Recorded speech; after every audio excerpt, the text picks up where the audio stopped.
कि तिजोरी में रख लेना। तिजोरी में जो रत्न रखा जाता है ना, उसको आदमी यूज नहीं करता, उसको केवल रोज खोल के देख लेता है, हाँ ये रखा है, फिर बंद कर देता है। ऐसे ही अपने इस हृदय की तिजोरी में ये 7 दिन के जो रत्न आपको प्राप्त हैं, रोज सुबह उठ करके उसको खोल के देख लिया करना। हाँ रखे हैं, कहीं कोई रत्न गायब ना हो जाए, कहीं कोई रत्न वहां से स्थगित ना हो जाए। बस इतना मात्र करने से फिर वैकुंठ में कथा सुनेंगे, वहीं मिलेंगे, आपस में वहीं पे आनंद करेंगे। आइए आज के विश्राम सत्र में प्रवेश करते हैं।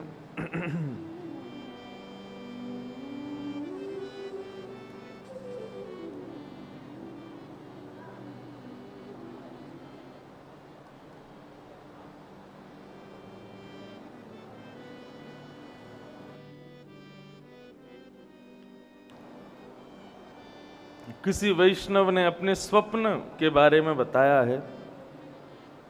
पीपल का वृक्ष दिख रहा था, उसके हर टहनी पर अलग अलग भगवान, कोई मूर्ति के रूप में तो कोई चित्र के रूप में, पर एक टहनी पर एक तोता बैठे थे। इसको यही मानो साक्षात सुखदेव जी ने दर्शन दिया है। आपने जो भी कथा श्रवण की उसके भाव से पिप्पल जो है साक्षात नारायण स्वरूप है। अब इसका वास्तविक स्वप्नों की श्रृंखला में क्या अर्थ होगा वो तो मुझे नहीं पता, लेकिन मैंने पहले दिन ही कथा में कहा अपने हृदय को सकारात्मक रखो। जो कुछ भी होता है, श्री तुकाराम जी जो थे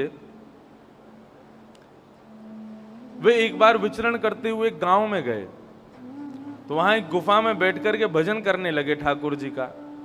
किसी राह चलते व्यक्ति ने तुकाराम जी से कहा, तुकाराम जी इस गुफा में मत बैठो। बोले क्यों? बोले यहाँ प्रेत रहता है, और वो प्रेत अर्धरात्रि होते ही बाहर से आने जाने वाले लोगों तक को छोड़ता नहीं है। आप तो भीतर बैठे हो, कहीं और जाके भजन करो, यहां मत बैठो। तुकाराम जी बोले अब तो मैं बैठ गया, अब तो मैं यहीं पे कीर्तन करूंगा ठाकुर जी का। अब प्रेत आएगा तो देखेंगे उसको। तो कीर्तन करने लगे, इतने में ही तुकाराम जी को कुछ अनुभव हुआ। उन्होंने नेत्र खोल करके देखा तो सामने एक प्रेत था। प्रेत कैसा था? वो कभी छोटा चींटी बन जाए, कभी हाथी बन जाए, कभी घोड़ा बन जाए, कभी कुछ, बार बार अपने रूप बदले। उसने इतने रूप बदले, हर प्रकार से डराने का प्रयास किया तुकाराम जी को, लेकिन तुकाराम जी डरे नहीं, मुस्कुराने लगे। और मुस्कुराते हुए अपना जो भी सामान था सब दूर रखा, आसन पर खड़े होकर के हाथ जोड़ करके प्रणाम किया और दंडवत प्रणाम करने लगे। जैसे ही दंडवत प्रणाम किया तो प्रेत भी चकित हो गया। बोले ये मुझे प्रणाम क्यों कर रहा है? प्रेत ने कहा मैं प्रेत हूं, तुम मुझे प्रणाम क्यों कर रहे हो? तो कहा राम जी बोले किसने कहा तुम प्रेत हो? बोले मैं कह रहा हूं, अपना परिचय दे रहा हूं, मैं प्रेत हूं। तो कहा राम जी बोले तुम प्रेत हो ही नहीं सकते। क्यों नहीं हो सकता? बोले इतने रूप बदलने की सामर्थ्य प्रेत में नहीं है, ये तो मेरे पंडरीनाथ भगवान में है, ये तो मेरे विट्ठलनाथ जी में है। इतने रूप तो वही बदल सकते हैं, तुम निश्चित ही पंडरीनाथ हो, मेरे विट्ठल हो। जैसे ही तुकाराम जी ने इस भावना से कहा कि तुम विट्ठल हो, वो था तो प्रेत ही, लेकिन भगवान को उनके विश्वास पर इतनी प्रसन्नता हुई, उस प्रेत को मुक्त करके ठाकुर जी वहां प्रकट हो गए। और प्रकट होकर के श्री तुकाराम जी को हृदय से लगाया। बोले तुकाराम तुमने यहां भी पहचान लिया मुझे? तुकाराम जी बोले तो क्या प्रेत में आप नहीं हो? यत्र तत्र सर्वत्र हो, तो प्रेत में भी आप ही हो। वो बात अलग है कि व्यक्ति उसकी दुर्बलता पर डर जाता है तो प्रेत और हावी हो जाता है। मैं डरा नहीं प्रभु, मुझे लगा कि ये गुण तो मेरे लाल जी का है, ये गुण तो मेरे स्वामी का है, इसलिए मैंने पूर्ण विश्वास से प्रणाम किया और देखो आप प्रकट हो गए। तो सकारात्मकता, हमारी जो सोच है ना, वही वस्तु को पाप पुण्य, अच्छी बुरी, इन सब रूपों में बांध देती है। अब इसी स्वप्न को लोग यदि किसी अन्य प्रकार से बताएं, अरे पीपल दिख गया, फिर तो तुमको ऐसा करना चाहिए, ये करना चाहिए, वो करना चाहिए। लेकिन आपको सुखदेव जी दिखे हैं, ठाकुर जी के चित्र दिख रहे हैं, तो इसको सकारात्मक भाव से समझो कि आपने कथा सुनी तो कथा से प्रसन्न होकर के साक्षात सुखदेव जी ने आकर के दर्शन दिया, ऐसी भावना रखो। बाकी बंधुओं, स्वप्न से यदि बचना चाहते हो तो उसके लिए भागवत में उपाय है गजेंद्र मोक्ष का पाठ। गजेंद्र मोक्ष स्तोत्र का यदि कोई व्यक्ति पाठ करे और रात्रि में सोने से पहले उसका पाठ करके सोवे तो गजेंद्र मोक्ष दो वस्तु प्रदान करता है, एक तो दुस्वप्नों को दूर करता है और दूसरा ददामि विमलाम मतिम, एक सुंदर मति प्रदान करता है गजेंद्र मोक्ष। मतलब आप गजेंद्र मोक्ष पढ़ने के बाद जब सोओगे तो रात को आंख बंद होंगे, सीधे फिर सुबह ही खुलेंगे, बीच में क्या हुआ कब हुआ कुछ पता नहीं चलेगा। और यदि कभी स्वप्न आया भी ना तो ठाकुर जी से संबंधित ही आएगा। इसलिए गजेंद्र मोक्ष का पाठ या ठाकुर जी का कोई कीर्तन, ठाकुर जी का कोई मंत्र, ठाकुर जी का कोई श्लोक, ठाकुर जी की कोई कथा। और एक बात बोलूं, कथा से अच्छी लोरी नहीं हो सकती।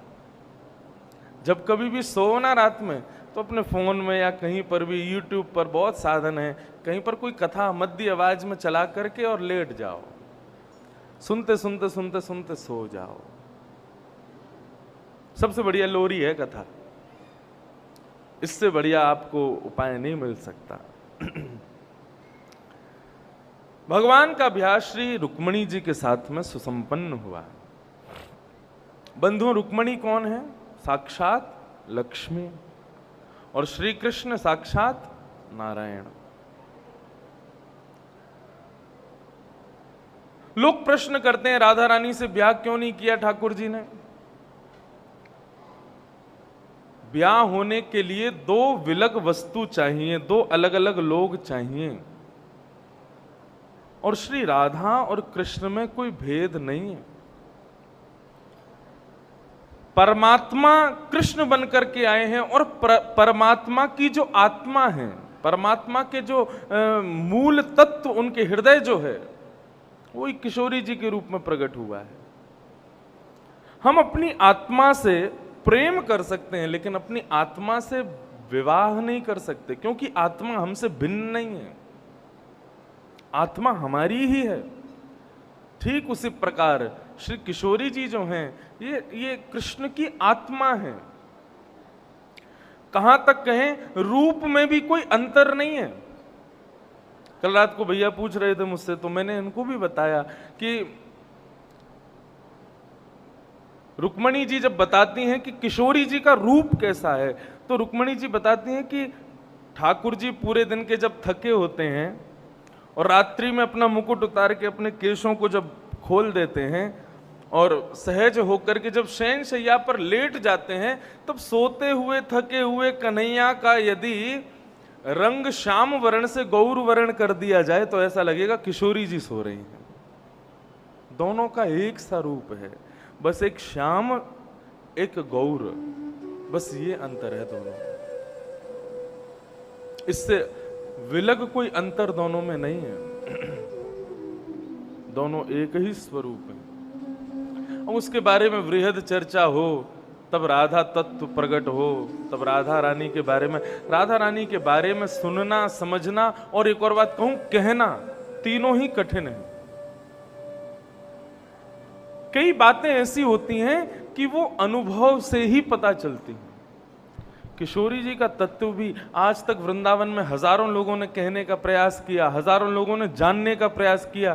कहने वाले आज भी कहते हैं, सुनने वाले आज भी सुनते हैं, लेकिन कोई पहचान नहीं पाता कि किशोरी जी हैं क्या। इसलिए उनसे विवाह संपन्न नहीं है। एक प्रकार से कह दूं, ठाकुर जी का प्रतिबिंब मतलब हम जब खुद को शीशे में देखते हैं तो वो हमारा प्रतिबिंब कहलाता है। ठाकुर जी ने अपने प्रतिबिंब को किशोरी जी के रूप में भेजा, आप जाओ। और क्यों आई किशोरी जी पृथ्वी पर? निष्काम प्रेम किसे कहते हैं, निस्वार्थ प्रेम किसे कहते हैं, अनकंडीशनल लव किसे कहते हैं, जहां पर आपकी आशाएं कुछ नहीं है सामने वाले से, बस आप देना जानते हो, ऐसा प्रेम किसे कहते हैं, उसकी स्थापना करने के लिए किशोरी जी आई हैं। और उस निष्काम प्रेम के अधिकारी पूरा विश्व नहीं है, इसलिए पूरा विश्व राधा रानी को समझ नहीं पाता। गिने चुने चंद लोग हैं, वो समझ जाते हैं किशोरी जी कौन है, किशोरी जी का भाव क्या है। तो ठाकुर जी का ब्याह लक्ष्मी के साथ होता है, रुक्मणी जी के साथ हुआ। बंधुओं, इसको एक सामान्य भाव से समझिएगा। लक्ष्मी आज की डेट में किसको कहा जाता है? धन को। धन को कोई यदि अपनी दासी माने, धन का यदि कोई स्वयं को स्वामी माने कि ये मेरा धन है, ये मेरा है, मैं इसका स्वामी हूं, तो वो रावण के समान है। लक्ष्मी का कोई स्वामी नहीं हो सकता, लक्ष्मी के स्वामी केवल नारायण। आप लक्ष्मी के दास हो सकते हो, लक्ष्मी के पुत्र हो सकते हो, लक्ष्मी आपकी पुत्री हो सकती है, लेकिन आप लक्ष्मी के स्वामी कभी नहीं हो सकते। इस बात को बहुत ध्यान से सुनिएगा। धन को खर्च करने वाले 3 प्रकार के लोग होते हैं, उत्तम, मध्यम, अधम। तीनों में अंतर क्या है? तीनों के लक्ष्मी के साथ में कुछ संबंध होते हैं। उत्तम व्यक्ति का संबंध होता है लक्ष्मी के प्रति पिता का। वो अपने कमाए हुए धन को अपनी बेटी के समान समझता है, ये मेरी बेटी है, मैं इसका पिता हूं। मध्यम व्यक्ति अपने धन को अपनी मां के समान समझता है, स्वयं को पुत्र के समान मानता है। और अधम व्यक्ति लक्ष्मी को अपनी पत्नी मानता है, स्वयं उसका स्वामी बनता है। उत्तम, मध्यम, अधम। उत्तम व्यक्ति की गति क्या होती है? उत्तम व्यक्ति की गति होती है दान। वो ज्यादा से ज्यादा खर्च उसको ठाकुर जी की क्रियाओं में करता है। अब जैसे कि हमारे संपूर्ण मुदगल परिवार, भारद्वाज परिवार और जो भी सब ब्राह्मण भाई जिन्होंने ये कथा का कार्यक्रम कराया, ऐसा तो नहीं फ्री में हुआ, बहुत लक्ष्मी खर्च होती है कथा में। ये सारी लक्ष्मी का व्यय क्या माना जाएगा? इन्होंने अपनी पुत्री रूपी लक्ष्मी का ब्याह कथा करा करके नारायण से उसका ब्याह कर दिया। यहां पे जितना भी खर्चा हुआ, चाहे वो टेंट का हो, चाहे वो लाइट का हो, कूलर का हो, पानी का हो, भोजन का हो, माइक का हो, कैमरे का हो, हमारा हो, आने जाने का हो, और जो भी कुछ है, एक एक रुपया जो यहां खर्च हुआ है, वो एक प्रकार से मुदगल परिवार की एक बेटी ने, लक्ष्मी रूपी बेटी ने नारायण, भागवत रूपी नारायण से विवाह किया है, संबंध हो गया। ये उत्तम लक्ष्मी का व्यय करता है, जो अपनी बेटी की उम्र हो जाने पर, हाँ ये और याद रखना, बेटी की कब ब्याह करना चाहिए? जब वो बड़ी हो जाए, जब उसकी ब्याह की उम्र हो जाए। कई लोग ऐसा विचार करते हैं हमें भी कथा करानी है, लेकिन हम पे इतना धन नहीं है, इतनी दक्षिणा नहीं है। क्या दक्षिणा से ब्याह नहीं होता, कथा नहीं होती? उसको इस प्रकार समझो कि लक्ष्मी मतलब बेटी जब योग्य होगी तभी तो शादी कराओगे। लक्ष्मी जब योग्य हो जाए कि हाँ अब मैं करवा सकता हूं, इसका ब्याह कर सकता हूं, तभी ब्याह करो। उससे पहले कोई बात नहीं, उसको बढ़ने दो। जब वो हो जाए योग्य तब शादी कर दो, ठाकुर जी से ब्याह करा दो। मध्यम व्यक्ति लक्ष्मी का भोग करता है। जैसे पुत्र अपनी मां का सेवन करता है, अपनी मातृ सेवन करता है, ऐसे ही मध्यम व्यक्ति जो होता है वो धन को ज्यादा से ज्यादा अपने लिए खर्च करता है। मैं अच्छा खाऊं, अच्छा पीऊं, अच्छा रहूं, अच्छा सब कुछ करूं, इतना है कि मैं परोपकार कर सकता हूं, लेकिन करूंगा नहीं। क्यों? मेरी लक्ष्मी है, मेरी मां है। जैसे कि मां अपनी गोद में किसी और के बालक को ले ले तो उसका बालक चिढ़ जाता है कि मेरी मां ने दूसरे बालक को लिया कैसे। ठीक वैसे ही मध्यम कोटि का जो व्यक्ति होता है वो अपनी लक्ष्मी को किसी और की तरफ व्यय होते हुए जब देखता है तो उसको बड़ी घबराहट होती है। बोलिए मेरी लक्ष्मी है, ये किसी और के लिए इतना खर्च क्यों हो रही है, मेरे लिए होनी चाहिए। ये मध्यम व्यक्ति का लक्षण। मध्यम व्यक्ति भी पापी नहीं माना जाता। ठीक है, अपने लिए तुम प्रयोग करो क्योंकि तुमने अपने लिए कमाया है, अधम व्यक्ति कौन है? जो धन को अपनी दासी समझता है। इसको मैं कहीं भी खर्च कर सकता हूं, कहीं भी लगा सकता हूं, कहीं से भी कुछ भी खरीद करके खा सकता हूं, पी सकता हूं, पहन सकता हूं, कर सकता हूं। इस प्रकार लक्ष्मी को दासी मान करके जो लुटाता रहता है, कहीं भी खर्च कर देता है, कहीं भी उसका व्यय कर देता है, ऐसा व्यक्ति रावण के समान है और उसकी गति है अधम, उसका नाश हो जाएगा। धन कहीं खर्च करने से पहले 5 बार सोचा करो। मैं यहां पर पैसे खर्च कर रहा हूं, इसके बदले ले क्या रहा हूं? वो वस्तु कहीं असद तो नहीं, वो वस्तु कहीं ऐसी तो नहीं जहां पर लक्ष्मी नहीं देनी चाहिए मुझे। मैं अपनी मां को वहीं भेजूं जहां पर मेरी मां प्रसन्न रहे। मैं अपनी पुत्री को उस घर में भेजूं जहां पर मेरी पुत्री की प्रसन्नता हो। ये 2 भाव सदैव लक्ष्मी के प्रति रखना। यदि आपने ये 2 भाव नहीं रखे तो आप कहीं भी खर्च करोगे, किसी को भी दे दोगे, कुछ भी खरीदोगे और उसकी गति होगी नाश। इसलिए धन का व्यय बहुत सोच समझ करके करना चाहिए।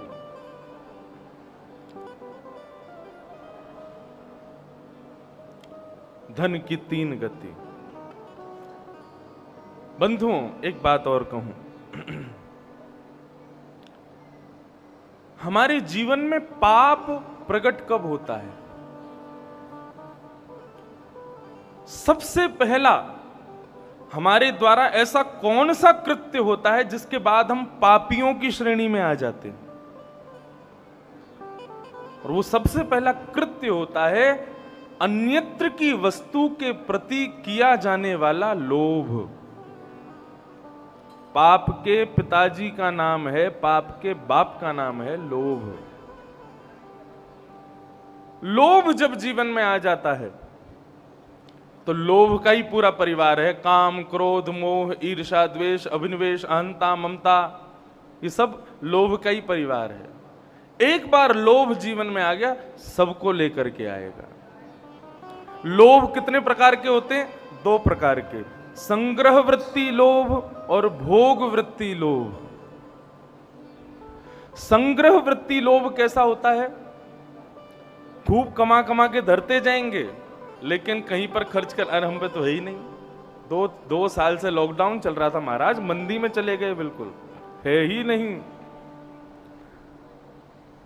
है आपके पास, लेकिन आप उससे परोपकार नहीं कर रहे हैं। उसी को कहते हैं संग्रह वृत्ति लोभ। आप संग्रह करते जा रहे हो, इकट्ठा करते जा रहे हो, जमा करते जा रहे हो। एक बात आपको कहें, शास्त्र आज्ञा करते हैं, ये 5 चीज चलायमान हैं, यदि इनको आपने नहीं चलाया तो बर्बाद हो जाओगे। चला लक्ष्मी चलम प्राणम चलम जीवत यौवनम चला चलेति संसारे धर्म को ही निश्चल। संसार में सब कुछ चलायमान है, 5 नहीं, सब कुछ चलायमान है, केवल एक वस्तु को छोड़ करके। सबसे पहली चीज जो हम कभी नहीं चाहते कि हमसे दूर जावे, वो है लक्ष्मी। चला लक्ष्मी। लक्ष्मी के पांव होते हैं, वो रुकेगी ही नहीं। आपकी जेब में 2000 रुपया है और आप सोचो कि ये कभी खर्च ना हो ही नहीं सकता। आपके ना चाहते हुए भी वो फुदक करके बाहर आ जाएंगे, कहीं ना कहीं उनको खर्च होना ही पड़ जाएगा। चला लक्ष्मी। दूसरी वस्तु जो हम कभी नहीं चाहते कि हमसे दूर जावे, वो है हमारे प्राण। चलम प्राणम। हम कभी नहीं चाहते हमारी मृत्यु हो, हमारे कभी वृद्धावस्था आवे, हमारे कानों से सुनना बंद हो जाए, आंखों से दिखना बंद हो जाए, हमारे सारे दांत टूट जाएं। हम कभी नहीं चाहते कि हमारी मृत्यु समीप आवे। लेकिन ये प्राण ना चाहते हुए भी कभी रुकेंगे नहीं, एक दिन निकल ही जाएंगे। चला लक्ष्मी चलम प्राणम चलम जीवत यौवनम। युवावस्था, हम कभी नहीं चाहते कि हम वृद्ध हों, लेकिन युवावस्था टिकेगी नहीं, एक दिन वृद्ध हो ही जाओगे। चाहे कितना भी प्रयास कर लेना, कितना भी प्लास्टिक सर्जरी करा लेना, कितना भी चेहरे पर बहुत सारा पाउडर क्रीम लगा लेना, बूढ़े तो हो ही जाओगे। चला चलित संसारे, संसार में हर वस्तु चलायमान है। आप चाहो कि वो कभी मुझसे दूर ना हो, ऐसा हो नहीं सकता। जाएगी, निश्चित जाएगी एक दिन। लेकिन एक चीज है जो कभी आपसे दूर नहीं जा सकती, वो क्या है? धर्म एको ही निश्चल। धर्म यानी कि श्री कृष्ण, ये निश्चल हैं। एक बार यदि किसी के हृदय में विराज गए तो वहां से जाएंगे ही नहीं। ब्रज की एक गोपी यमुना किनारे बैठ करके नेत्र बंद करके ध्यान कर रही थी। इतने में ही नारद जी महाराज आ गए। नारद जी महाराज बोले, वाह, आज हमने पहली बार कुछ विचित्र देखा। गोपी की आंख खुली, उसने कहा, क्या देखा नारद जी? बोले, एक ब्रज की गोपी योग साधना कर रही है, यमुना के तट पर बैठ करके आंख बंद करके ध्यान धर रही है। भाई, किसका ध्यान धर रही हो? किसको हृदय में बिठा रही हो? गोपी मुस्कुरा करके बोली, ये वृंदावन है। यहां की गोपियां आंख बंद करके ध्यान करती नहीं है, किसी को हृदय में बैठाती नहीं है। नारद जी बोले, तो फिर? बोले, हम तो आंख बंद करके हृदय में बैठे हुए कन्हैया से कहती हैं, कन्हैया थोड़ी देर के लिए बाहर आ जाओ, थोड़ी देर के लिए हमें अकेला छोड़ दो, ताकि हम घर के काम कर लें, हम घर के कुछ भोजन आदि बना लें, पति की बात मान लें, बच्चों की बात मान लें। हमारे यहाँ ध्यान धर के किसी को धारण नहीं किया जाता। चित्त में बैठे हुए कन्हैया से कहा जाता है, थोड़ी देर तो बाहर आ जाओ, थोड़ी देर तो हमें छोड़ दो, ताकि हम घर के काम कर लें। तो मैं चित्त में नेत्रबंद करके कन्हैया से कह रही हूँ, कन्हैया नेक देर को बाहर आ जा, तुम थोड़ी देर बाहर निकलोगे तो हम बाकी के काम कर लें। नारद जी दूर से ही दंडवत बोले, धन्य है यथा ब्रज गोपिका नाम। ब्रज की गोपियों जैसा कोई नहीं, ब्रजवासियों जैसा कोई नहीं। पूरा विश्व नेत्रबंद करता है, ठाकुर जी हृदय में आ जाएं। ब्रजवासी नेत्रबंद करते हैं, ठाकुर जी नेक निकल जाएं बाहर। ब्रजवासियों की स्थिति ऐसी है, ठाकुर जी में ऐसा चित्त अटका हुआ है ब्रजवासियों का। आप वृंदावन के नन्हे से बालक के पास भी बैठ जाओगे ना, वो भी आपको इतनी सुंदर बातें बता देगा कि इच्छा होगी कि ये ब्रज छोड़ के हम जाएं ना। बंधुओं, ये जो पद है ना, मेरे हृदय के बहुत करीब, बहुत सारे पद ही मैं सब में यही बोलता हूं, ये मुझे बहुत प्रिय है, बहुत प्रिय है। लेकिन इस पद के प्रति कुछ ज्यादा ही रुझान है।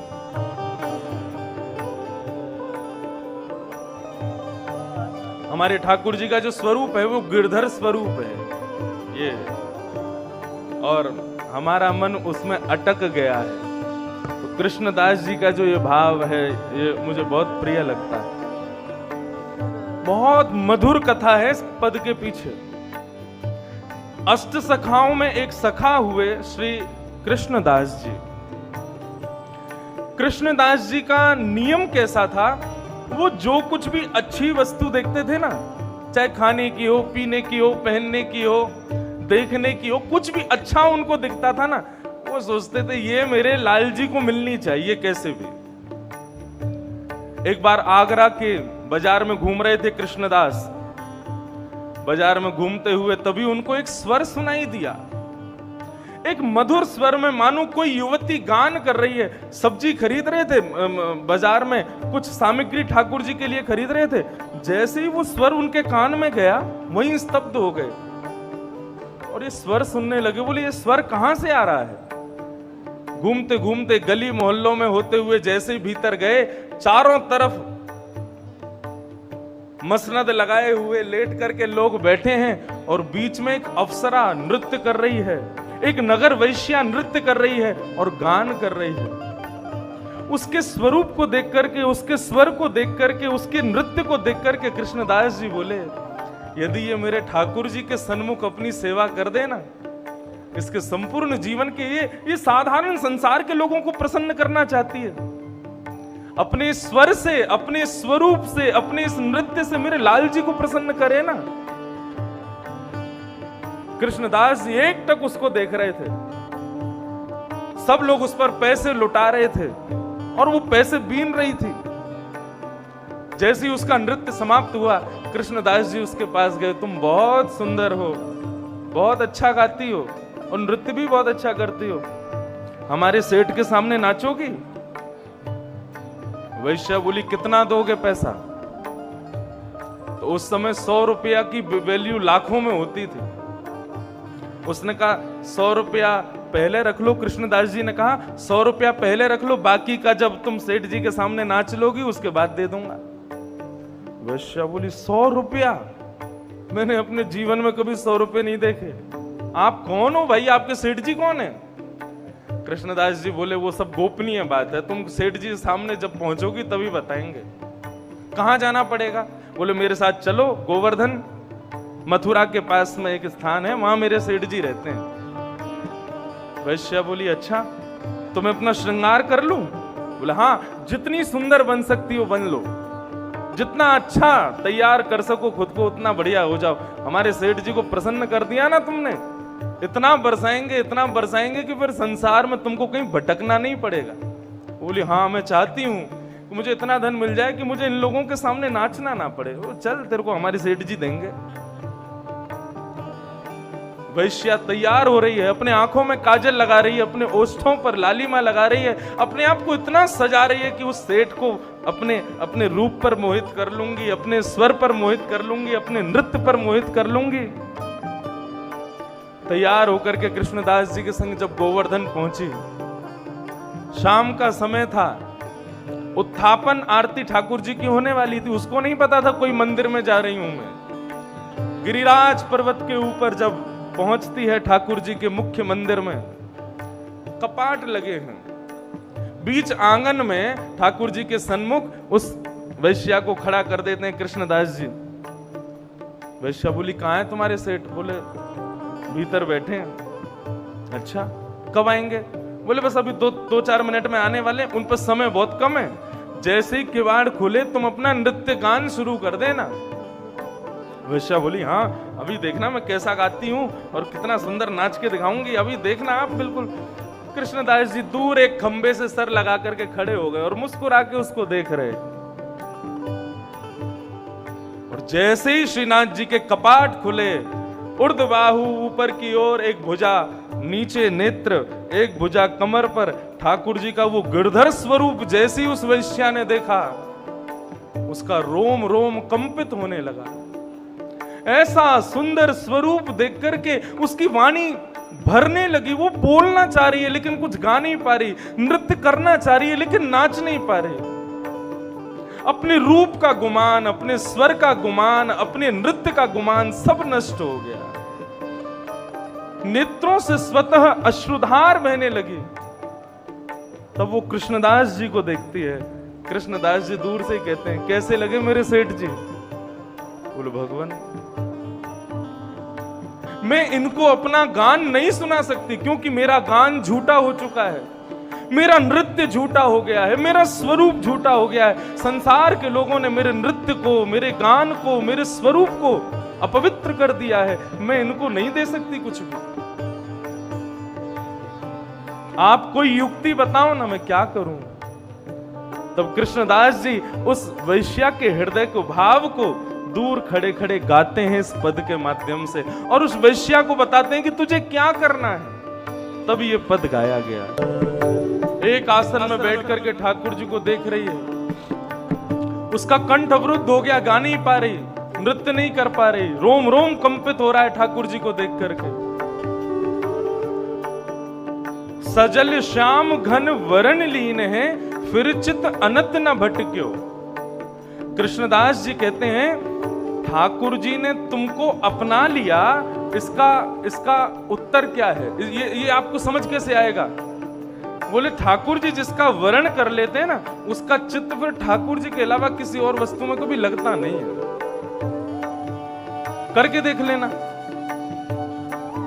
आज तक कथा सुनी, कल से संसार के भोग विलासों की वस्तुओं में जाकर के देखना। यदि मन लग जाए ना, समझना अभी ठाकुर जी ने स्वीकार नहीं किया।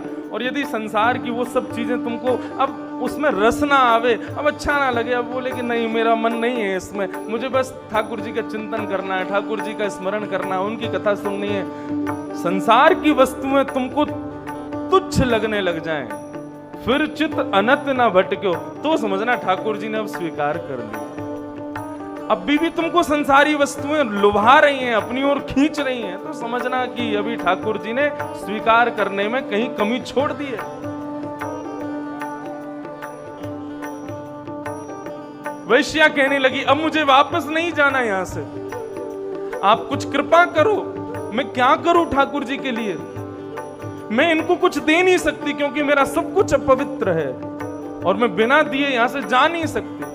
कुछ कृपा करो, मैं क्या करूं? कृष्णदास जी बोले, अब तेरे पास एक ही रास्ता है। क्या? हमारा शरीर अपवित्र हो सकता है, शरीर की वस्तुएं अपवित्र हो सकती हैं, लेकिन हमारी आत्मा अपवित्र नहीं होती। कृष्णदास की प्राण न्योछावर, यह तन जग सर पटक्यो, मेरो मन गिरधर छवि पे अटक्यो। नाथ द्वारा में जब ठाकुर जी का उत्सव हुआ था, तो उस उत्सव का नाम ही यही था। हमारे गिरधर लाल जी का जो प्रथम जन्मोत्सव था, उसका नाम ही यही था, मेरो मन गिरधर छवि पे अटक्यो। दूसरा उत्सव पंढरपुर में हुआ, उसका नाम था कानड़ा राजा पंडरीचा। कान्हा राजा हैं कहां के? बोले पंढरपुर के। तीसरा उत्सव अभी जगन्नाथपुरी में था, उसका उत्सव था गिरधर लाल भय जगन्नाथ, गिरधरनाथ भय जगन्नाथ। कभी हमारे ठाकुर जी का आप स्वरूप देखना, वो जगन्नाथ जी बनते हैं, इतने सुंदर लगते हैं, आपको विश्वास नहीं होगा ये गिरधर लाल जी हैं। ऐसे स्वरूप धारण करते हैं जगन्नाथ जी का, बिल्कुल वैसे ही नेत्र बड़े बड़े धारण करेंगे। ये वाली भुजा उनकी छुपा देते हैं गिरी कंदरा में, दो भुजाएं अलग से लगा देते हैं, मानो ऐसा लगता है कि साक्षात जगन्नाथ जी चल रहे हों। रथ यात्रा अभी होगी उनकी वृंदावन में, शायद 1 जुलाई की रथ यात्रा है। 1 जुलाई को तो हम शायद वृंदावन नहीं रहेंगे, कहीं और हो सकता है हो, अभी कुछ पता नहीं है, लेकिन उसी क्रम में होगी उनकी रथ यात्रा। तो फिर उस दिन जगन्नाथ रूप धारण करते हैं ठाकुर जी। तो कहने का अभिप्राय बंधुओं, चला लक्ष्मी चलम प्राणम चलम जीवत यौवनम, चला चलेति संसारे धर्म एको ही निश्चल। सब चलायमान है संसार में, केवल ठाकुर जी यदि हृदय में हो गए वो कभी नहीं जाएंगे, वो निश्चल है। लक्ष्मी का ब्याह नारायण के साथ हुआ। आगे के कथाक्रम को जल्दी जल्दी सुने हम लोग। द्वारिका में एक यादव रहता था, उसका नाम था सत्राजित। सूर्य नारायण ने प्रसन्न होकर के उसको एक मणि प्रदान की थी, उस मणि का नाम था सिमंतक मणि। सत्राजित यादव उस मणि की रोज 7 घंटे पूजा करता था। उस मणि की विशेषता यह थी, वो हजारों किलो सोना रोज प्रदान करती थी। मतलब ऐसा नहीं कि मणि में से निकलता था, वो ऐसा योग बनाती थी कहीं ना कहीं से आप पर खूब सारा सोना आएगा। उस मणि की विशेषता थी। भगवान को जब ये बात पता चली तो भगवान ने एक शिष्टाचार के भाव से सत्राजित से कहा, भाई तू अकेला इतने 1000 किलो सोने का क्या करेगा रोज? वो भी सत्राजित बोला, तो आप क्या कहना चाहते हो? बोले, हम ये कहना चाहते हैं तू एक लिमिट चूज कर ले, इतना सोना तुझे चाहिए, हम तुझे रोज दिया करेंगे, मणि तू हमको दे दे। हम द्वारिका के कार्यालय में इससे रोज सोना प्रकट करके और फिर लोगों का कर माफ कर देंगे, टैक्स माफ कर देंगे, और इससे द्वारिका का उत्थान होगा। यदुवंश छोटा नहीं था। भागवत में वर्णन है कि यदुवंशियों के बालकों को पढ़ाने वाले अध्यापक 30 करोड़ के लगभग थे। द्वारिका छोटी नहीं थी भगवान की, जो द्वारिका जिसमें ठाकुर जी रहते थे। अध्यापक 30 करोड़, मतलब एक अध्यापक के अंडर में कम से कम 50 बच्चे। तो सोच लो यदुवंश के बच्चे कितने थे। छोटा नहीं था यदुवंश, बहुत बड़ा था। भगवान बोले, पूरे यदुवंश का कल्याण होगा, ये मणि हमको दे दो और इससे एक लिमिट बता दो, उतना सोना हम तुमको रोज दे दिया करेंगे। सत्राजित ने मना कर दिया, नहीं, मेरी मणि मैं अपने पास रखूंगा। भगवान बोले, तेरी इच्छा। और एक दिन अपने छोटे भाई प्रसेन को वो मणि पहना दी सत्राजित ने। छोटा भाई दुनिया को दिखाने के लिए घोड़े पर बैठ करके घूम रहा था, देखो हमारे पास कितनी बढ़िया मणि है। मणि दिखाता हुआ जैसे ही वन की ओर गया तो वन में एक शेर ने उसके गले में चमकती हुई मणि को देखा, तो शेर ने झपट्टा मार के प्रसेन को मार दिया। मणि लेकर के शेर चला गया। आगे एक भालू ने शेर को मार दिया, मणि लेके भालू चला गया। और कलंक लग गया द्वारिकाधीश के ऊपर कि सत्राजित से भगवान ने मणि मांगी, सत्राजित ने देने से मना कर दिया। तो एक दिन प्रसेन का अपहरण ठाकुर जी ने कर लिया और मणि अपने पास रख ली। भगवान बोले आज की जो कथा है ना, वो मुख्य रूप से गृहस्थियों के लिए है, जिनका ब्याह हो जाता है, जो एक नए तरीके का जीवन जीते हैं, तो कैसी कैसी डिफिकल्टीज लाइफ में फेस करनी पड़ती हैं, ठाकुर जी सब बताते हैं यहाँ पर। भगवान कहते हैं एक जीवन में कमी कभी आ सकती है और उसका नाम है कलंक। ऐसा हो सकता है कि आपको जीवन में आप कुछ गलत नहीं करते, लेकिन फिर भी पूरा समाज, आपका खुद का परिवार, सब आप पर ही लांछन लगाएंगे, किया होगा इन्होंने ऐसा, और आप बिल्कुल शुद्ध हो, आपने ऐसा कुछ नहीं किया। उस समय उस परिस्थिति में क्या करना चाहिए ठाकुर जी, वो सब अब यहां करके दिखाएंगे। भगवान पर जब कलंक लग गया, भगवान बोले वाह, द्वारिका नगरी हमने बनाई, सब बसाया हमने, तुम्हारे पास जो धनवान, तुमको कुछ करना नहीं पड़ता, रोज सोने की नगरी में रहते हो, और इस बात का कोई हमारे ऊपर उपकार नहीं, बल्कि हम पर लांछन लगा रहे हो। ठाकुर जी ने अपने उस अपराध को कहीं सिद्ध नहीं किया कि मैंने ऐसा नहीं किया। भगवान बोले हम करके दिखाएंगे। और अपनी संपूर्ण सेना लेकर के ठाकुर जी ढूंढने निकले, कहां है स्यमंतक मणि। ढूंढते हुए ठाकुर जी वन में गए तो वहां प्रसेन मरा हुआ मिला, मणि उसके पास नहीं थी। शेर के पैर के निशान देखे, आगे आगे गए तो शेर भी मरा पड़ा था, मणि उसके पास भी नहीं थी। और आगे गए, भालू के पैरों के निशान के पीछे तो गुफा में एक में जा रहे थे। भगवान ने अपनी सेनाओं से कहा कि तुम लोग रुको, मैं भीतर जाता हूं। यदि मैं 18 दिन में आ जाऊं तो ठीक है, नहीं तो तुम लोग सब वापस द्वारिका चले जाना। ठाकुर जी ने भीतर प्रवेश किया, अंदर जाते गए तो एक दिव्य प्रकाश दिखाई दिया और वो मणि चमक रही थी। ठाकुर जी ने जैसी मणि उठाई तो एक भालू की बेटी जोर से चिल्लाने लगी, चीखने लगी। इतने में ही एक भालू ने आकर के ठाकुर जी पर प्रहार कर दिया, युद्ध करने लगा। 18 दिन तक ठाकुर जी ने उसके साथ युद्ध किया। जब उसकी नस नस ढीली हो गई, पसीना पसीना हो गया, वो समझ गया कि ये द्वारिकाधीश है, मेरे रघुनाथ जी ही द्वारिकाधीश बन के आए। चरणों में प्रणाम किया। ठाकुर जी बोले तुम्हारा परिचय? बोले मैं जामवंत हूं भगवान।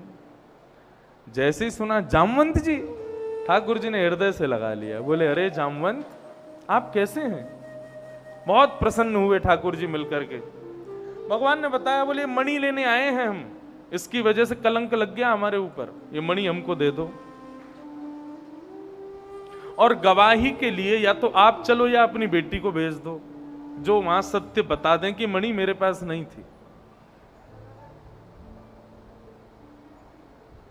जामवंत जी ने अपनी बेटी की ओर देखा और ठाकुर जी को देखा। बोले हाँ ठीक है भगवान। हाथ दोनों आगे करो।